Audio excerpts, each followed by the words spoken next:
one. I was very weak for a long time, but the weather was good, and I was soon able to go into the garden. The workmen had been busy for many months.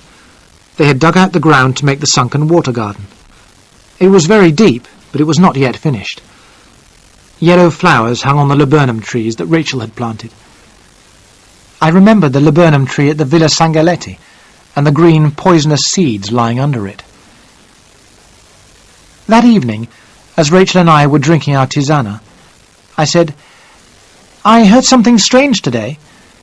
Seacombe told me you were going back to Florence. I thought you had sold the villa." "No, I have enough money to keep it now. I shall probably stay there for the winter. Perhaps you could visit me in the spring."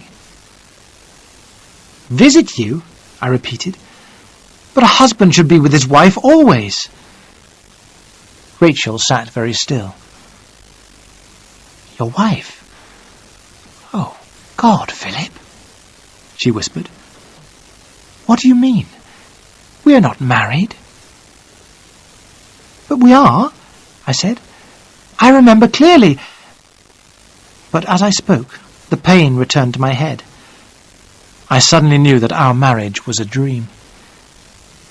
"Why didn't you let me die?" I cried. "I cannot live here alone. I cannot." I looked at her face. "Give me a few weeks. Only a few weeks," I said. She did not reply.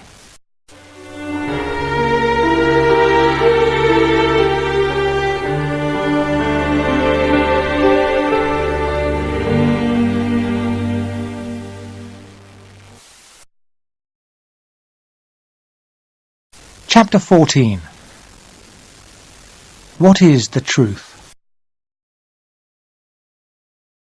The summer came, but Rachel did not speak of leaving. I became stronger, but sometimes the terrible pain in my head came back, and I could not think clearly. But I told Rachel nothing about it. Then Rachel began to drive into the town, 2 or 3 times a week. When I asked her about these visits, she told me that she had a lot of business to do. One day, when Rachel was busy at home, I rode into the town alone. It was Saturday, and the streets were full of people. As I walked slowly through the town, a man came out of an inn. He stood in the doorway for a moment, looking up and down the street. It was Rinaldi.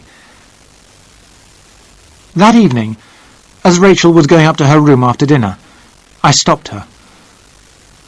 "How long has Rinaldi been in the town?" I asked. "Why is he here?" "Because he is my friend," Rachel answered.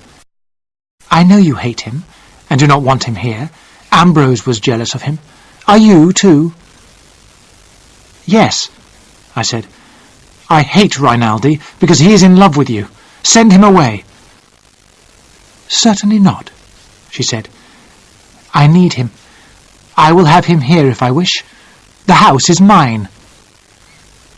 In my anger, I took a step towards her. "Don't touch me," she cried. "That is how Ambrose behaved. I can't suffer it again." I turned away. "If you want to see Rinaldi, ask him here," I said. "Don't go secretly into the town to meet him." And so Rinaldi came to stay in the house. He behaved politely, but I could not bear to see them together. They always spoke in Italian, and she looked at him all the time. Food seemed to have no taste now. The tisana I drank with them in the evenings tasted bitter. Then the fever returned again. I was sick and too weak to stand. I had to stay in bed for a few days. When I was better again, Rachel told me that Rinaldi had gone back to Italy. "When are you going there?" I asked. Rachel did not reply. A day or 2 later, a letter arrived for Rachel in Rinaldi's handwriting. As I drank tisana with Rachel that evening, I saw the letter on her desk. Was it a love letter? I had to know. That night, when Rachel was in bed, I crept into her sitting room and searched the desk. The letter was not there, but in one small drawer I found an envelope. Inside it were some small green seeds. They were laburnum seeds, poisonous to animals and to men. I put back the envelope and returned to my room. There were 2 bottles of medicine on the table. I poured the medicines out of the window. Then I went downstairs. The cups from which we had drunk our tisana had not been washed. Did the liquid in my cup have a bitter taste? I could not be sure. I went to bed and lay there thinking. I was not angry, but I was very unhappy. I remembered Ambrose's words. Are they trying to poison me? Rachel has won. I am dying. The following day was Sunday. Rachel and I went to church as usual. As she sat beside me, her face was calm and happy. I wished I could hate her, but I could not. After church, Rachel went to speak to Mary Pascoe. A workman came up to me and said, "Excuse me, Mr. Ashley, but I wanted to warn you, don't walk on the new bridge over the sunken garden. It is not finished yet. Anyone walking on it would fall and break their neck."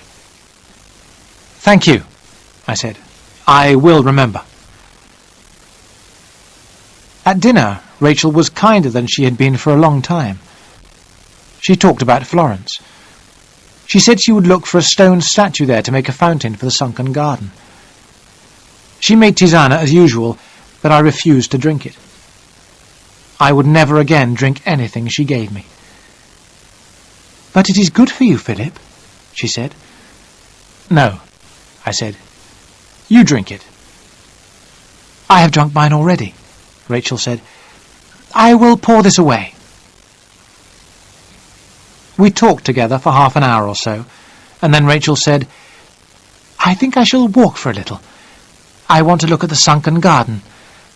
Will you come with me, Philip?" I shook my head. "Take care, Rachel," I said. "Of what?" she answered with a smile. "There is no danger here, Philip." I sat by the window until it was almost dark. Rachel had not returned. At last I ran out of the house and down to the sunken garden. The bridge was broken. My cousin Rachel lay on the ground below. I climbed down and held her hands in mine. They were cold. "Rachel," I said. She opened her eyes, and I thought she knew me. But she called me Ambrose. I held her hands until she died. You know now who killed Rachel.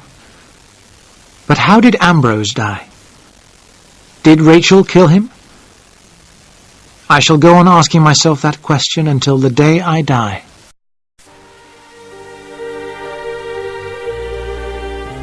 I live alone now. I am a young man, but I think only of the past.